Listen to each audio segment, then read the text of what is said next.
Hello everyone, welcome to let's trade stocks. आज का episode हमारा एंट्री मॉड्यूल का लास्ट एपिसोड है। इस लास्ट एपिसोड में हम कंसोलिडेटेडली सारे पीओआईज को एक बार फिर से रिव्यू करेंगे और ये समझेंगे कि इन सारे 7 पीओआईज में कौन सा पीओआई बेस्ट अपॉर्चुनिटी देने की कैपेसिटी रखता है, यानी कि वो कौन सा पीओआई होगा जहाँ से हमें क्विक एंट्री मिलने की प्रोबेबिलिटी और उसके साथ साथ टारगेट अचीव करने की प्रोबेबिलिटी ज़्यादा होगी। ओके, सो पिछले कुछ एपिसोड्स में हमने 7 पीओआईज को समझे हैं। इन पीओआईज में फर्स्ट चैप्टर में हमने समझा था कि इक्विलिब्रियम लेवल क्या होता है, यानी कि किसी रिवर्सल के एस्टेब्लिश होने के बाद जो हमारी फर्स्ट डीलिंग रेंज बनती है उस डीलिंग रेंज की 50% एरिया को हम इक्विलिब्रियम लेवल बोलते हैं। अकॉर्डिंग टू रिस्क रिवॉर्ड इस तरह की एंट्री को भी हम अपने ट्रेडिंग में यूज़ कर सकते हैं। दूसरे चैप्टर में हमने CISD एंड ऑर्डर ब्लॉक को समझा था। ऑर्डर ब्लॉक और CISD बहुत ही पावरफुल पीओआई होता है जो कि रिवर्सल होने के बाद क्विक एंट्री देता है। Okay, CISD and order block को रिफर करने के लिए चैप्टर 2 आप एक बार फिर से देख सकते हैं और इसे अच्छे से समझ सकते हैं क्योंकि ये सबसे पावरफुल टूल होता है। ओके, उसके बाद हमने समझा इन्वर्टेड फेयर वैल्यू गैप या BPR किसे बोलते हैं। BPR भी एक अच्छा आपका एंट्री टूल बन सकता है। इसकी कंडीशंस क्या होती है, ये कब किस सिचुएशन में हमें ट्रेड करना चाहिए, इसको हमने चैप्टर नंबर 3 में कवर किया था। चैप्टर 4 में हमने समझा था ब्रेकर ब्लॉक क्या होता है। ब्रेकर ब्लॉक एक फील्ड ऑर्डर ब्लॉक है जो कि ऑर्डर ब्लॉक फेल होने के बाद एक्सटेंडेड एरिया एक नए पीओआई की तरह ट्रीट करता है, यानी अपोजिट साइड के डायरेक्शन को इंडिकेट करता है। लास्ट एपिसोड में आपने समझा था कि फेयर वैल्यू गैप से भी हम एंट्री कैसे परफॉर्म कर सकते हैं subject to formation of dealing range. Fair value gap को ट्रेन करने के 3 इंपॉर्टेंट स्टेप्स हमने समझे थे। पहला स्टेप क्या था कि हमें डीलिंग रेंज यानी रिवर्सल एस्टेब्लिश होने के बाद जो फर्स्ट डीलिंग रेंज एस्टेब्लिश होती है उस डीलिंग रेंज में CISD या किसी पीओआई की से कोइंसाइड होने वाले फेयर वैल्यू गैप को हम इजीली ट्रेड कर सकते हैं। सेकेंड रूल हमने समझा था कि प्राइस अगर कंटिन्यूएशन ट्रेंड में होता है और किसी ब्रेकर ब्लॉक से कोइंसाइड हो रहा है कोई फेयर वैल्यू गैप, तो उस ब्रेकर ब्लॉक के फेयर वैल्यू गैप को भी हम ट्रेड कर सकते हैं, इसे हम यूनिकॉर्न मॉडल बोलते हैं। उसके बाद हमने समझा कि अगर मान लो कोई ब्रेकर ब्लॉक या हमारा यूनिकॉर्न मॉडल सेटअप नहीं हो रहा है, सो हम उस कंटिन्यूएशन ट्रेंड की डीलिंग रेंज में डिस्काउंटेड एरे में अवेलेबल ऑर्डर ब्लॉक से कोइंसाइड होने वाले फेयर वैल्यू गैप से एंट्री प्लान कर सकते हैं।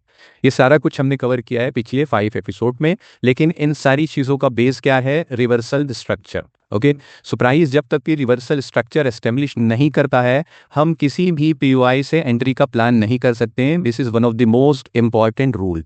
ओके, सो अभी हम अगर स्ट्रक्चर की बात करेंगे तो स्ट्रक्चर ऑलवेज हमारा कैसे होता है, जब बोथ साइड की लिक्विडिटी हमारी अटेम्प्ट हो जाती है। Example, price is on up trend, retracement लिया, प्राइस ने वापस प्रीवियस स्विंग हाई को रन कर दिया, ये हमारा एक अप ट्रेंड का स्ट्रक्चर बना हुआ है। अभी नेक्स्ट टाइम प्राइस रिट्रेसमेंट लेने के बाद प्राइस ने क्या किया, अपोजिट साइड की लिक्विडिटी को रन कर दिया।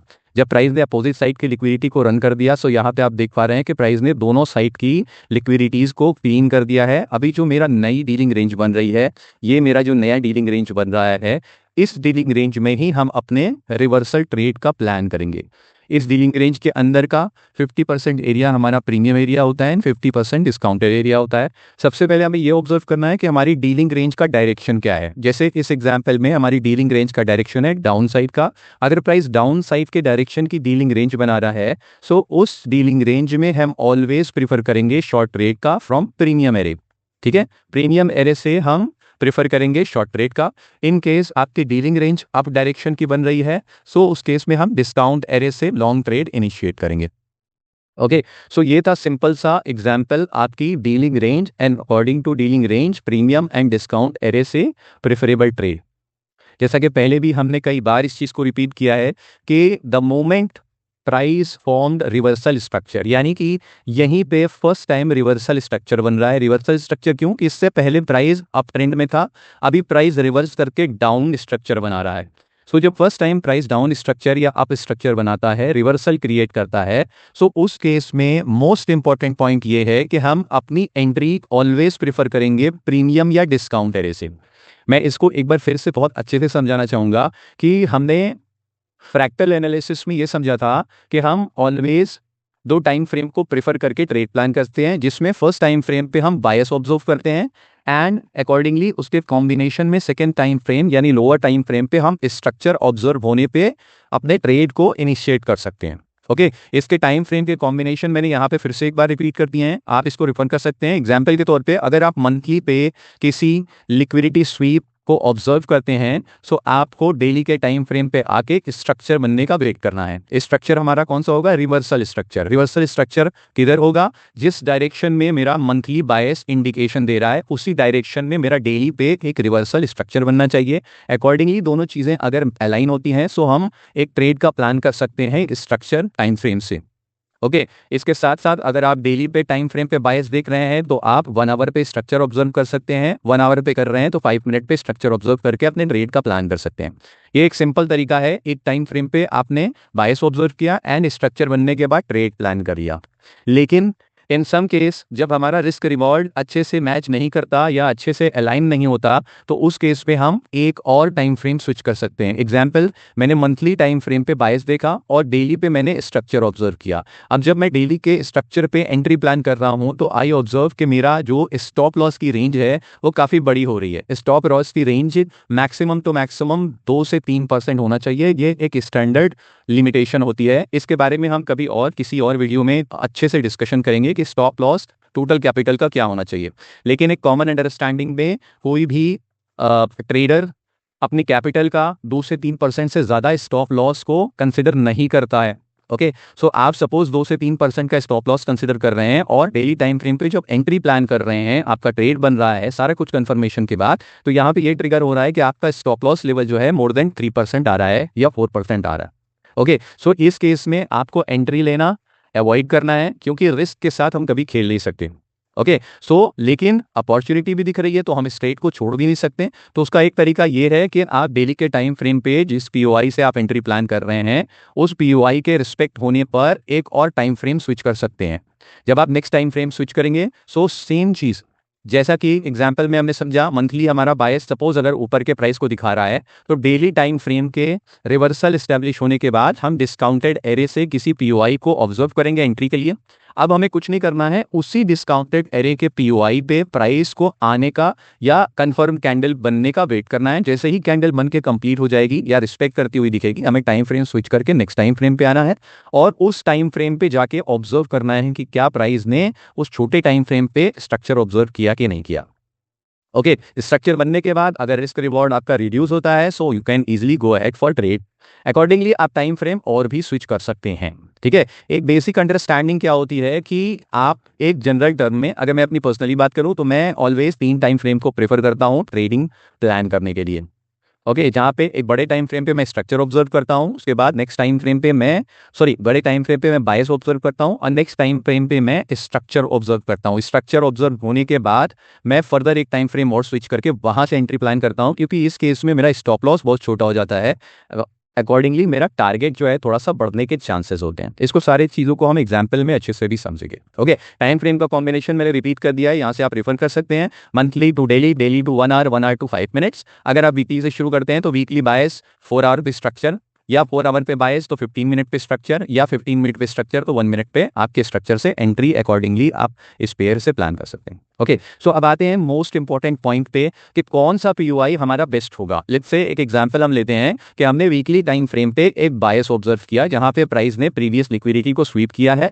अकॉर्डिंगली प्राइस अपोजिट डायरेक्शन पे मूव करना चाह रहा है। हमने टाइम फ्रेम स्विच किया 4 आवर पे। सपोज ये मेरी 2 कैंडल्स थी, ये कैंडल ने लेटेस्ट कैंडल ने प्रीवियस कैंडल की लिक्विडिटी को स्वीप किया है। ठीक है, अभी हम जब ये कैंडल कंप्लीट हो जाती है तो अकॉर्डिंग टू आवर रूल हम अपने टाइम फ्रेम को स्विच करते हैं और टाइम फ्रेम को स्विच करके 4 आवर पे आते हैं। 4 आवर पे आके हमें क्या देखना है कि ये जो हमारा एरिया था जहां पे प्राइस ने स्वीप किया है, क्या वहां पे कोई रिवर्सल स्ट्रक्चर बन रहा था या नहीं। अगर रिवर्सल स्ट्रक्चर मेरा बन रहा है तो मैं अपनी डीलिंग रेंज के एस्टेब्लिश होने पे डिस्काउंटेड एरे के किसी पीओआई से एंट्री प्लान करूंगा। प्रेफरेबल, जैसे ही प्राइस स्ट्रक्चर चेंज करता है वहां पे सबसे बेस्ट एरिया होता है एंट्री का CIST। ओके, मैं इसको रिपीट करता हूं, जैसे ही प्राइस अपना स्ट्रक्चर चेंज करता है, जैसे ही प्राइस अपना डायरेक्शन चेंज करके रिवर्सल एस्टेब्लिश कर देता है और फर्स्ट डीलिंग रेंज बनती है तो उस केस में CISD मेरा प्रेफरेबल एरिया होगा ट्रेड करने का। ओके, क्यों होगा? क्योंकि इस पे एंट्री की पॉसिबिलिटी सबसे ज़्यादा होती है और यहाँ से प्राइस रिएक्शन भी हमें अच्छा देता है। ओके, नाउ इट डिपेंड्स कि यहाँ से आप इस CISD के अंदर कोइंसाइड हो रहे किसी फेयर वैल्यू गैप से आप एंट्री लेना चाहें, यानी कि जो लास्ट चैप्टर में हमने समझा था, सो वो भी आप यूज़ कर सकते हैं, क्योंकि CISD लेवल के अंदर किसी फेयर वैल्यू गैप का होना एक स्ट्रॉन्ग डिस्प्लेसमेंट का इंडिकेशन होता है, प्राइस वहाँ तक भी जा सकता है। लेकिन आपकी एंट्री आपसे मिस ना हो, इसके लिए आप CISD से एंट्री ले सकते हैं, ठीक है। इन सम केस क्या होता है कि प्राइस CISD बना तो देता है, लेकिन अभी फर्दर ट्रेडिंग रेंज एस्टेब्लिश नहीं कर पाता। ओके, प्राइस क्या करता है, CISD बनाने के बाद पहले ही उस CISD पे टैप कर देता है और डीलिंग रेंज भी नहीं बनी होती। मैं इसको रिपीट करता हूं कि कभी कभी आपका CISD ऑलरेडी ब्रीच हो जाता है before establishment of dealing range और स्ट्रक्चर। सो उस केस में आप ऑब्जर्व कर सकते हैं कि उस CISD के अंदर अगर कोई फेयर वैल्यू गैप दिख रहा है, सो उस फेयर वैल्यू गैप से आप अपनी एंट्री प्लान कर सकते हैं।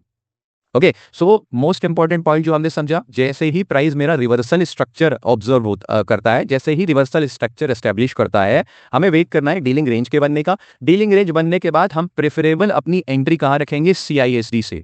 ओके, CISD से मुझे सबसे पहले एंट्री प्लान करना है। इन केस उस CISD के अंदर कोई फेयर वैल्यू गैप हो रहा है, तो उस केस में आप फेयर वैल्यू गैप से एंट्री लेंगे। ये one of the easiest way है ट्रेड लेने का।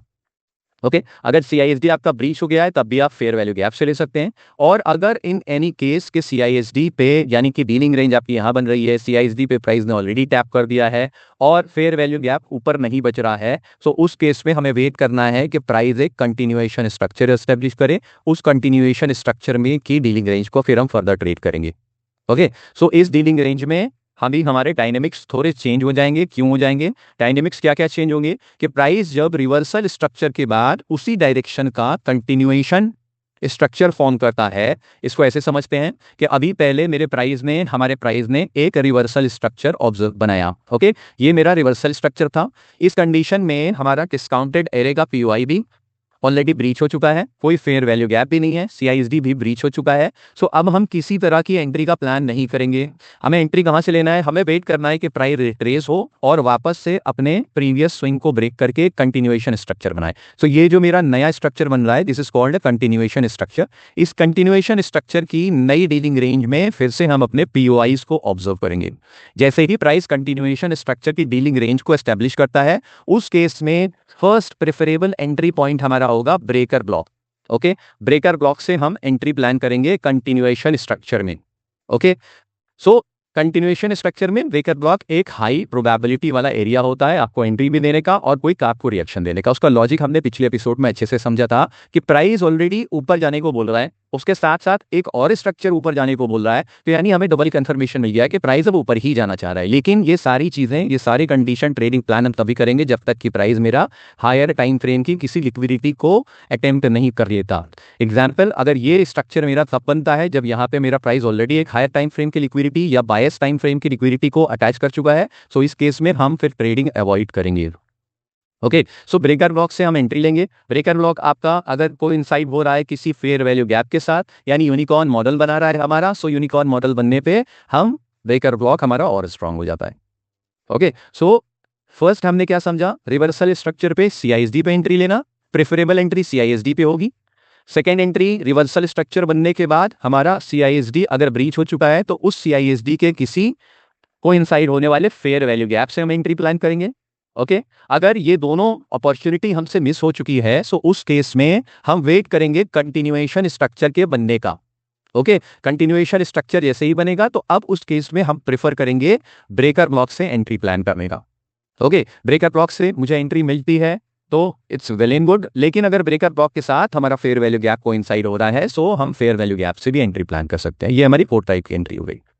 अगर ब्रेकर ब्लॉक या यूनिकॉर्न मॉडल हमारा एस्टेब्लिश नहीं हो रहा है, सो उस केस में हम कंटिन्यूएशन स्ट्रक्चर के डिस्काउंटेड एरे में, कंटिन्यूएशन स्ट्रक्चर की डीलिंग रेंज के डिस्काउंटेड एरे में अवेलेबल किसी POI से एंट्री ढूंढ सकते हैं। वो POI मेरा ऑर्डर ब्लॉक भी हो सकता है, वो POI मेरा फेयर वैल्यू गैप भी हो सकता है। ओके, रिस्क रिवॉर्ड हमारा 1:2 का ही होगा। सो यहाँ पे हमने सारी चीज़ें बहुत अच्छे से कॉम्प्रिहेंसिवली कवर कर दी है कि कौन सी कंडीशन होती है जहाँ पे हमें CISD को कवर करना है, कौन सी कंडीशन हमारी होगी जहाँ पे हमें ब्रेकर ब्लॉक को प्रेफर करना है, या वो कौन सी कंडीशन होगी जहाँ पे हम डिस्काउंटेड एरे से एंट्री प्लान करेंगे। ठीक है, ये सारी चीज़ों को हमने पिछले 5 एपिसोड में अच्छे से एक पीओआई के बारे में समझा है। स्टिल अगर आप चाहें तो किसी एक वीडियो को रेफर करके समझ सकते हैं। जैसा कि मैंने पहले ही बताया कि सबसे पावरफुल टूल मेरे पर्सनल ट्रेडिंग में भी मैं यूज़ करता हूँ CISD लेवल को। CISD से एंट्री भी बहुत अच्छी मिलती है, जल्दी मिलती है, और CISD से एक एक्यूरेट आपको टारगेट भी मिलता है। ओके, लेकिन it all depends on your risk reward. ठीक है, लास्ट बट नॉट लीस्ट, अगर आप दो टाइम फ्रेम के कॉम्बिनेशन से ट्रेड कर रहे हैं, एग्जांपल बायस हाई टाइम फ्रेम पे और स्ट्रक्चर लोअर टाइम फ्रेम पे, यानी आप दो टाइम फ्रेम के कॉम्बिनेशन पे ट्रेड प्लान कर रहे हैं, सो उस कंडीशन में सबसे इंपॉर्टेंट होगा कि आप प्रेफर करें प्रीमियम या डिस्काउंट एरे से ही ट्रेड लेने का। ओके, मैं रिपीट करता हूं, अगर आप दो टाइम फ्रेम के कॉम्बिनेशन से ट्रेड प्लान कर रहे हैं, यानी कि फर्स्ट टाइम फ्रेम में बायस ऑब्जर्व किया और सेकंड टाइम फ्रेम में स्ट्रक्चर ऑब्जर्व किया, स्ट्रक्चर बनने के बाद आप किसी पीओआई से एंट्री प्लान कर रहे हैं, चाहे वो CISD से कर रहे हैं, तो प्रेफर आपको करना है कि आप प्रीमियम या डिस्काउंट एरे से ही अकॉर्डिंग टू डायरेक्शन ट्रेड लें। लेकिन इन एनी केस अगर आप तीन टाइम फ्रेम को यूज करते हैं, यानी कि आप अगर स्ट्रक्चर टाइम फ्रेम के बाद एक टाइम फ्रेम और स्विच करके एक और कंफर्मेशन लेना चाह रहे हैं, तो उस केस में आप अपनी एंट्री किसी भी फर्स्ट पीओआई पे ले सकते हैं। एग्जाम्पल ऐसे हो सकता है, मेरा अभी ये थर्ड टाइम फ्रेम है, यहाँ से इतनी बड़ी मेरी एक डीलिंग रेंज बन रही है। ओके, ये डीलिंग रेंज बनने के बाद हमें क्या ऑब्जर्व हो रहा है कि मेरा डिस्काउंटेड एरे यहाँ पे है। सो उस केस में आप यहाँ पे अवेलेबल किसी फेयर वैल्यू गैप पे भी एंट्री प्लान कर सकते हैं, इसमें देयर इज नो हार्म, लेकिन सब्जेक्ट टू कंडीशन कि आपका स्टॉप लॉस जो है, जो सेकंड टाइम फ्रेम का पीओआई है, उसके लो पे ही होना चाहिए। इन सारी चीजों को अभी हम एग्जांपल में अच्छे से समझेंगे। यानी कि फर्स्ट टाइम फ्रेम मेरा बायस हुआ, सेकंड टाइम फ्रेम पे अगर स्ट्रक्चर पे मैं एंट्री प्लान कर रहा हूं, जैसे इस एग्जांपल को लेते हैं, तो यहाँ पे प्राइस ने एक डीलिंग रेंज एस्टेब्लिश की, अगर मैं यहाँ पे एंट्री प्लान कर रहा हूं, अगर मैं सेकंड टाइम फ्रेम पे हूँ, ठीक है, मैं सेकंड टाइम फ्रेम पे हूँ, सो मैं एंट्री फेयर वैल्यू गैप से या CISD से प्लान करूंगा, अकॉर्डिंगली मेरा स्टॉप लॉस स्ट्रक्चर के लो पे होगा।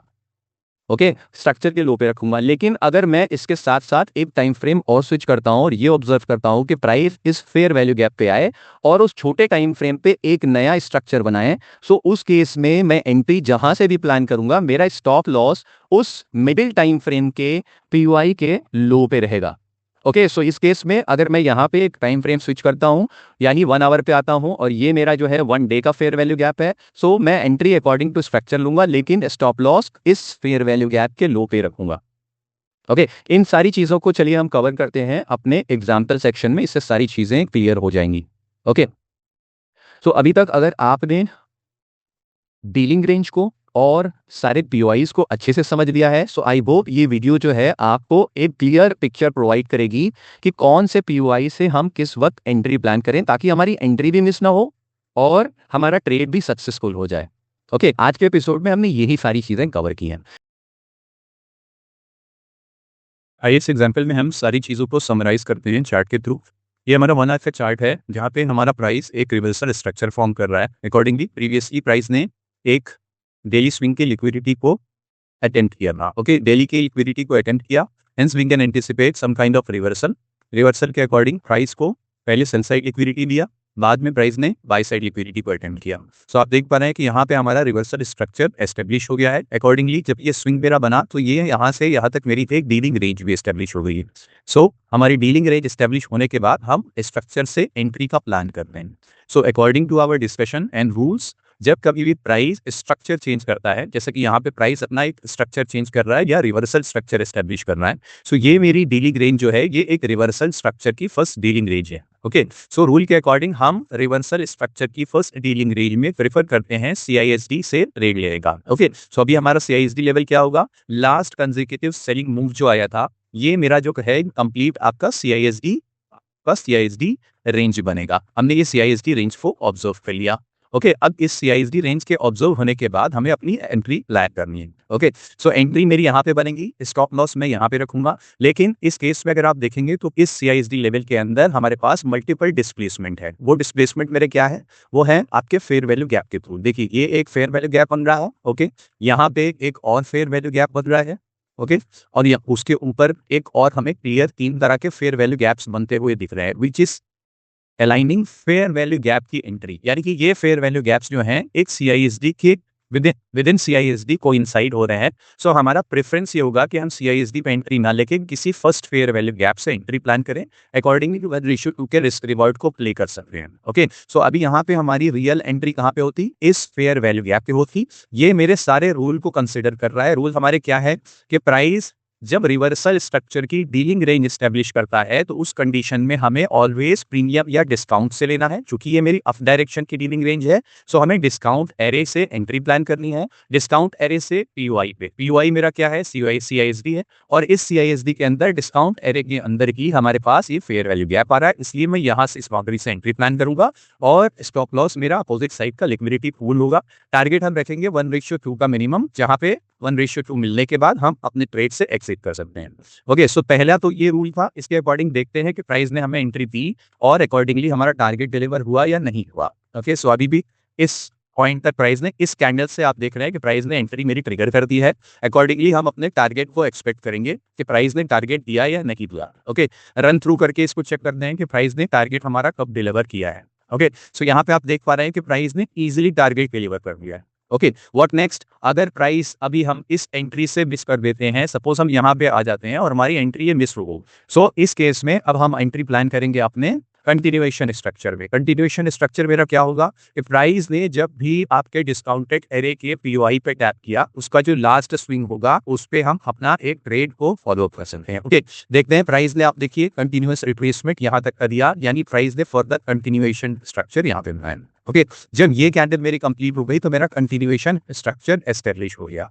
सो कंटिन्यूएशन स्ट्रक्चर एस्टेब्लिश होने के बाद हम प्राइस को क्या करेंगे, या तो अपने एक ब्रेकअप ब्लॉक से एंट्री प्लान कर सकते हैं या ऑर्डर ब्लॉक से। ओके, सो यहाँ पे हमने वेट किया, प्राइस कंटिन्यूअसली बन रहा था, यहाँ पे प्राइस ने एक लास्ट स्विंग बनाया। तो अभी हम ये बोल सकते हैं कि प्राइस मेरा यहाँ से लेके इस लेवल तक का एक डीलिंग रेंज बना रहा था, न्यू डीलिंग रेंज, जो कि कंटिन्यूएशन स्ट्रक्चर की थी। ओके, ये डीलिंग रेंज बनने के बाद हमने प्रेफर किया था कि हम ट्रेड अपनी कहाँ से करेंगे, हम करेंगे अपने ब्रेकर ब्लॉक से या आपके यूनिकॉर्न मॉडल से। ओके, ब्रेकर ब्लॉक मेरा कहाँ है, आप देखिए कि अगर इस रेंज को प्राइस ने ब्रेक किया है, तो ये जो मेरा लास्ट बाइंग मूव था, ये एंटायर मूव मेरा एक ब्रेकर ब्लॉक था। और इसके साथ साथ अगर आप देखेंगे सो प्राइस में इसके साथ ये एक फेयर वैल्यू गैप भी ऑफर कर रहा है, जो कि मेरा एक यूनिकॉर्न मॉडल बना रहा है। ओके, हमने वेट किया प्राइस के एंट्री का, लेकिन अभी तक हमें एंट्री नहीं मिली और अकॉर्डिंगली प्राइस ने एक नया स्ट्रक्चर बना लिया। नया स्ट्रक्चर कहाँ से बना, आप देखिए यहाँ पे। अब नया स्ट्रक्चर बनने के बाद हम इस मॉडल पे एंट्री का वेट नहीं करेंगे, हम नए मॉडल के अकॉर्डिंग प्लान करेंगे। ओके, तो यहाँ से प्राइस ने एक रिट्रेसमेंट लिया, वापस यहाँ से बनाया। अब ये लेवल अगर आप देखेंगे तो ये एग्जैक्ट हमारा एक यूनिकॉर्न मॉडल फिर से बना रहा है, जहां पे ये मेरा फेयर वैल्यू गैप है जो कोइंसाइड कर रहा है एक ब्रेकर से। ओके, सो इस केस में यहां से हम एंट्री प्लान कर सकते हैं और स्टॉप लॉस हमारा अपोजिट साइड की लिक्विडिटी पूल होगा। जो लिक्विडिटी पूल मेरा क्या है, देखिए ये एंट्री अगर होगी और मेरा स्टॉप लॉस ये स्विंग लो है, क्योंकि यहाँ से प्राइस ने इसको ब्रेक किया है। अकॉर्डिंगली हम 1:2 का टारगेट यहाँ से एक्सपेक्ट करेंगे और आप देख पा रहे हैं कि प्राइस ने इजिली 1:2 का टारगेट भी डिलीवर कर दिया। ओके, सो ये सारे रूल्स हमने यहाँ पे समराइज कर दिए कि हमें ट्रेड कैसे लेना है। ओके, ट्रेड हमें कल से कैसे लेना है, जब प्राइस रिवर्सल एक्सपेक्ट करता है तो उस केस में प्रेफर हम करेंगे CISD लेवल पे। CISD लेवल पे भी हमें डिस्काउंटेड प्राइस पे करना है। CISD मेरा बन गया, डीलिंग रेंज मेरी बन गई, डिस्काउंटेड एरे के अंदर कोई फेयर वैल्यू गैप या डिस्प्लेसमेंट दिख रहा होगा तो वहां से हम एंट्री प्लान कर सकते हैं। इन केस अगर वो एंट्री हमारी मिस हो जाती है, सो हम कंटिन्यूएशन स्ट्रक्चर के बनने का वेट करते हैं। कंटिन्यूएशन स्ट्रक्चर मेरा यहाँ से ये लेवल जब ब्रेक हुआ तब मेरा बना। ओके, प्राइस ने यहाँ से अप दिया, फिर रिट्रेसमेंट दिया, देन अप दिया। अभी ये कंटिन्यूएशन स्ट्रक्चर इतना स्ट्रांग या बड़ा था कि प्राइस को दोबारा यहाँ आने में थोड़ी सी प्रॉब्लम हो सकती थी, ऑल्दो हम अपनी एंट्री यहाँ के यूनिकॉर्न मॉडल से ले सकते थे इस ब्रेकर ब्लॉक से। सिंस अटेम्प्ट होने से पहले ही प्राइस ने एक नया स्ट्रक्चर बना लिया। ये स्ट्रक्चर क्या था, प्राइस ऊपर गया, रिट्रेस हुआ एंड वापस इसको ब्रेक कर दिया। अभी ये स्ट्रक्चर मेरा जब बन गया तो इस स्ट्रक्चर में इस ब्रेकर के से कोइंसाइड होता हुआ फेयर वैल्यू गैप हमें मिला, हमने यहाँ से इसकी एंट्री प्लान की, अकॉर्डिंगली स्टॉप लॉस यहाँ पे रखा और हमारा टारगेट भी डिलीवर किया। ओके, सो ये है दो बड़े इजी स्टेप्स जिनको आप फॉलो करके एक अच्छे ट्रेड को प्लान कर सकते हैं। थंब रूल यही होगा, CISD या रिवर्सल स्ट्रक्चर एस्टेब्लिश होने पे CISD के अंदर कोई फेयर वैल्यू गैप या कोई POI अगर हमें मिल रहा है तो हम वहां से ट्रेड प्रेफर करेंगे। अगर CISD पे आपकी एंट्री नहीं मिलती है या रिवर्सल पे एंट्री नहीं मिलती है तो कंटिन्यूएशन स्ट्रक्चर बनने के बाद हम ब्रेकर से प्लान करेंगे। स्टॉप लॉस मेरा ऑलवेज जो होगा लिक्विडिटी पूल पे होगा। अभी हमने समझा है क्लियर इंस्ट्रक्शन इन 2 टाइम फ्रेम्स। एक टाइम फ्रेम पे मेरी लिक्विडिटी अटेम्प्ट हुई है हायर टाइम फ्रेम पे, तो छोटे टाइम फ्रेम पे हमने रिवर्सल स्ट्रक्चर या कंटिन्यूएशन स्ट्रक्चर ऑब्जर्व करके अपने ट्रेड को प्लान किया है। इन एनी केस अगर ये ट्रेड हमारे 1:2 के नहीं दिखते या सफिशिएंट नहीं होता ट्रेड, तो हम यहाँ पे जब प्राइस आया था यानी कि पोटेंशियल पेयर पीओआई पे जैसे ही प्राइस पहुंचा था, हम एक और टाइम फ्रेम स्विच करके नए स्ट्रक्चर के बनने का वेट करते हैं और एंट्री करते हैं। सो उम्मीद करता हूं आज का एपिसोड आपके लिए काफी हेल्पफुल होगा चीजों को समराइज करने के लिए। स्टिल मैं रिक्वेस्ट करूंगा कि आप 1 बाय 1 सारे एपिसोड को एंट्री मॉड्यूल के रेफर करें। उन्हीं सारे एपिसोड के जो भी कंटेंट हैं उनको हमने यहाँ पे समराइज किया है to get a better idea. और साथ ही साथ हमने समझा कि हमारे लिए इजी ट्रेड या प्रेफरेबल ट्रेड कहाँ पे या कौन सा स्पॉट होता है to convert a trade into 1:2 risk reward की। ओके, सो नेक्स्ट एपिसोड से या नेक्स्ट वीडियो से हम शुरू करेंगे एक एडवांस स्ट्रेटेजी, जिसमें हम डिफरेंट टाइप की स्मॉल स्ट्रेटेजीज को कवर करेंगे ताकि आप इन्हीं मॉड्यूल पर अप्लाई करके उन स्ट्रेटेजी के थ्रू आप और भी ट्रेड प्लान कर सकते हैं। ओके, सो उम्मीद करता हूँ आपको ये वीडियो पसंद आया होगा, और अगर आपको ये वीडियो हेल्पफुल लगे आपकी ट्रेडिंग एनहांस करने में या आपको किसी तरह से भी हेल्प करता है, सो आप प्लीज़ इस पे अपने कमेंट्स ज़रूर शेयर करें। If you want to know something new, अगर आप कुछ नया चीज़ जानना या समझना चाहते हैं, बिकॉज हम बिलीव करते हैं चीज़ों को सिंप्लीफाइड मैनर में समझाने की, सो आप कमेंट सेक्शन में अपने कमेंट दे सकते हैं या हमारे व्हाट्सएप ग्रुप से जुड़ के अपने क्लैरिफिकेशन को ले सकते हैं। इसके साथ साथ मैं ऑलवेज मेंशन करता हूँ कि किसी भी वीडियो पे अगर 50+ कमेंट्स आ जाते हैं, सो टॉप 5 लकी मेंबर को मैं फ्री मेंटरशिप ऑफर करूंगा 30 डेज की, जो कि एब्सोल्युटली फ्री होगी विदाउट एनी चार्जेस। ओके, सो मिलते हैं नेक्स्ट एपिसोड में, तब तक के लिए ऑल द बेस्ट।